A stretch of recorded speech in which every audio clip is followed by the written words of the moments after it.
that thing on? 4 words I would hear often in my career as a television news photojournalist, usually in the form of a question. Is that thing on? And there was variations of that question. Nervous. Is that thing on?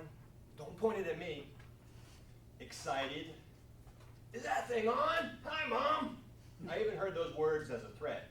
Boy, that thing better not be on. You're here for my attorney. But let me rewind. Before my professional career, at some point as a young man, I saw the camera and wondered, how do I turn that thing on? Which led me to start thinking a career as a television news photojournalist might be something I would enjoy to do. Now, I'm a first-generation Floridian, born and raised in Inglewood. But when I graduated high school, I went to college in Chattanooga and received a Bachelor of Arts in Broadcasting from Tennessee Temple University.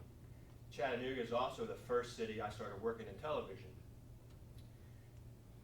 I remember my first job, it was a year of part-time. And I think they realized that I wasn't going to go away, so they decided to give me a full-time job, and I became their tape editor. I did that for a little while and finally got my dream job. I became a television news photojournalist in 1993, making a whopping $6.25 an hour. Thinking back on it, I would have gladly taken half that because it was a great job.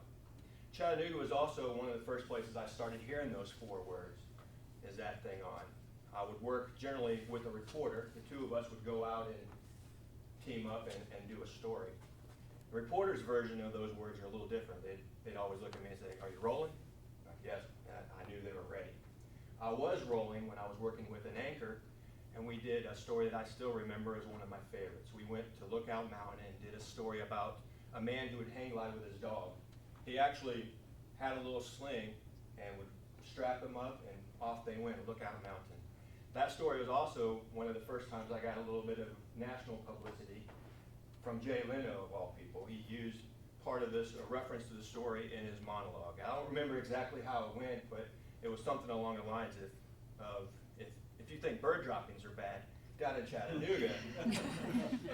I left Chattanooga and went down to Fort Myers. On my way, a week before I was to move down here, the chief called me up and said, hey, we have an opening in our Charlotte County Bureau, would you be interested?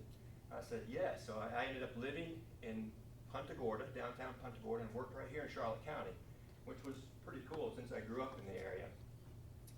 Now, in order to move up to a better paying job, television photographers and reporters have to move to a bigger city. And that's one of the reasons why you see your favorite reporter out of Fort Myers, they might stay for a couple of years. They're moving to a bigger city to get a better paying job.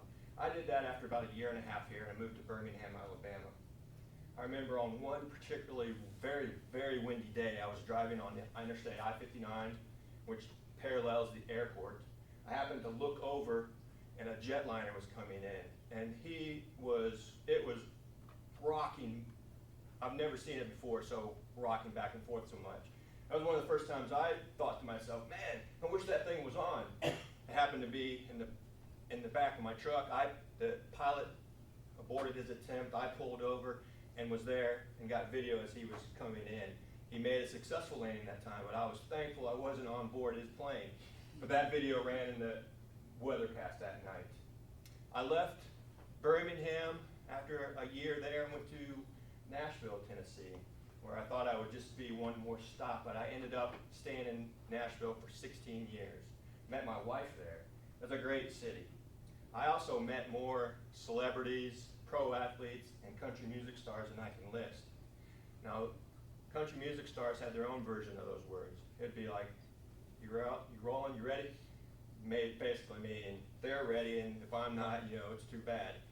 But in 2005 in Nashville, I transitioned from being strictly behind the camera to being on camera and in front of the camera.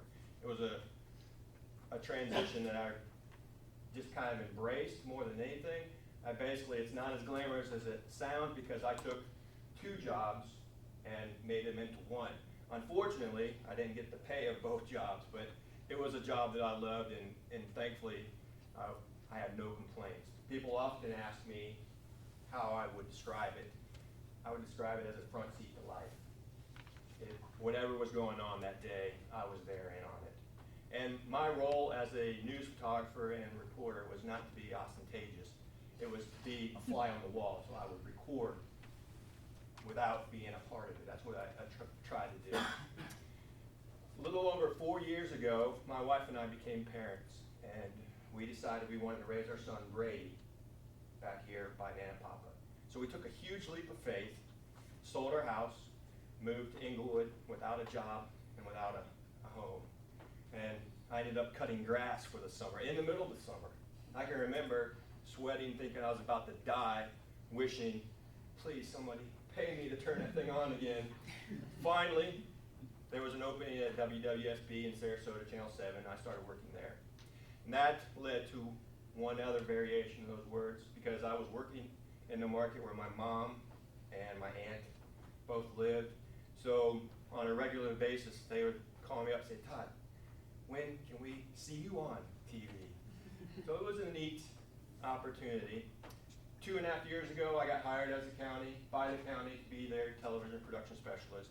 So now I have the honor and joy of sharing your guys' stories and projects with the public. So if I haven't come around yet and given you the opportunity to say, hey Todd, is that thing on? Hopefully I'll be around soon to be able to give you that opportunity.